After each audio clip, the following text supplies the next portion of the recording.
बार की बात है, सुंदरबन के जंगल में बहुत तेज बारिश हो रही थी। तूफान चल रहे थे, आंधी भी आ रही थी। टूनी चिड़िया अपने दो बच्चों के साथ जंगल में अपना घोंसला बनाने के लिए दर दर भटक रही थी। भटकते भटकते वह एक नदी किनारे पहुंच जाती है और नदी किनारे कई सारे पेड़ लगे होते हैं। टूनी चिड़िया उन पेड़ों के पास जाती है और उन पेड़ों से विनती करती है और कहती है, पेड़ भैया, क्या तुम मेरी मदद करोगे? आज बहुत आंधी और तूफान आ रहा है। मेरे पास रहने के लिए कोई भी जगह नहीं है। मैं अपने बच्चों को लेकर इधर से उधर भटक रही हूँ।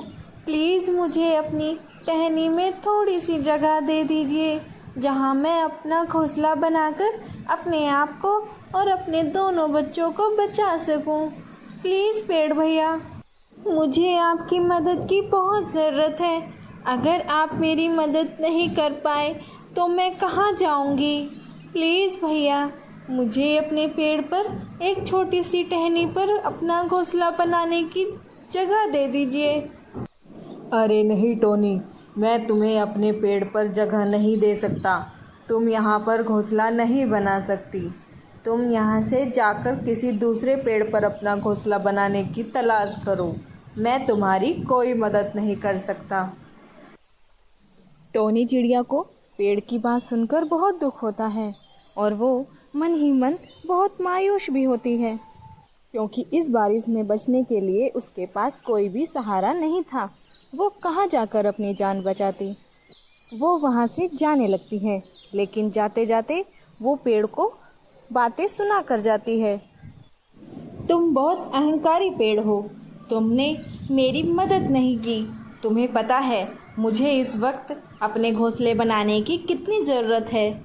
अगर तुम दूसरों के काम नहीं आ सकते तो फिर तुम्हारा क्या फ़ायदा? इतना अहंकार किसी बात का अच्छा नहीं होता। आज तुम्हारे पास इतने बड़े बड़े तने हैं, पेड़ की लताएं हैं। देख लेना, एक दिन ये जब तुमसे टूट कर गिरेंगी तब तुम्हें पता चल मुसीबत क्या चीज़ होती है। आज तुम हमारी मजबूरी का मजाक बना रहे हो। ये कहकर टोनी चिड़िया वहाँ से चली जाती है। पेड़ जब तक अपनी सफाई में कुछ कह पाता, जब तक वह टूनी चिड़िया अपने बच्चों को लेकर वहां से जा चुकी थी। उड़ते उड़ते वह नदी के पास वाले जंगल में पहुंच जाते हैं और वहां एक पेड़ से वापस विनती करते हैं अपने लिए एक छोटा सा घोंसला बनाने के लिए, और यह पेड़ टूनी चिड़िया को घोंसला बनाने की अनुमति दे देते हैं। अब टूनी चिड़िया अपने बच्चों के साथ अपनी जान बचा लेती है और बरसात से बचकर खुशी खुशी अपना जीवन बिताने लगती है। मेरे बच्चों, अब तुम्हें घबराने की कोई भी ज़रूरत नहीं है। अब हमारे पास खुद का घर है। अब हम इस बरसात से बच जाएंगे और हमें कुछ भी नहीं होगा। कुछ महीनों के बाद तूफान वापस से अपना रुख बदलता है। टूनी चिड़िया अपने बच्चों के साथ सुरक्षित अपने घोंसले में रहती है और जिस पेड़ ने चिड़िया को अपनी डाल पर घोंसला बनाने नहीं दिया था, वह जड़ सहित उखड़कर कहीं दूर गिर जाते हैं। टूनी चिड़िया उड़ते उड़ते नदी किनारे उसी पेड़ के पास पहुंचती है और उस पेड़ को नदी में तैरते हुए देखती है। उस पेड़ को तैरते हुए देख टूनी चिड़िया जोर जोर से हंसने लगती है और उससे कहती है, आया मजा? तुम्हारे साथ जो हो रहा है अच्छा ही हो रहा है। तुम्हारे अंदर इतना अहंकार था, तुमने हमें मुसीबत में मदद नहीं की। हम लोगों ने तुमसे एक घोंसला बनाने के लिए ही तो कहा था। देखो आज तुम्हारा अहंकार कैसे टूट के नीचे गिर गया। टूनी, तुम मुझे आज भी गलत समझ रही हो और तुमने उस दिन भी मुझे गलत ही समझा था।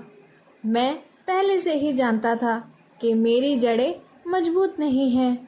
वो मिट्टी में ज़्यादा देर तक टिक नहीं पाएंगी। अगर तुम मेरी टहनियों पर घोंसला बनाती तो वो टूट जाता, जैसे इस बारिश में मैं गिर गया। और मैं नहीं चाहता था मेरी वजह से तुम्हारी और तुम्हारे बच्चों की जान पर बनाए। बस इसीलिए मैंने तुम्हें उस दिन अपनी टहनी पर घोंसला बनाने के लिए मना किया था, क्योंकि मैं तुम्हारा नुकसान। टूनी चिड़िया को अपनी बातों पर, अपनी सोच पर अफसोस होता है और वह बड़ा दुख प्रकट करती है और कहते हैं कि मैंने बिना सोचे समझे तुम्हें कितना गलत समझ लिया। मुझे तुमसे माफ़ी मांगनी चाहिए।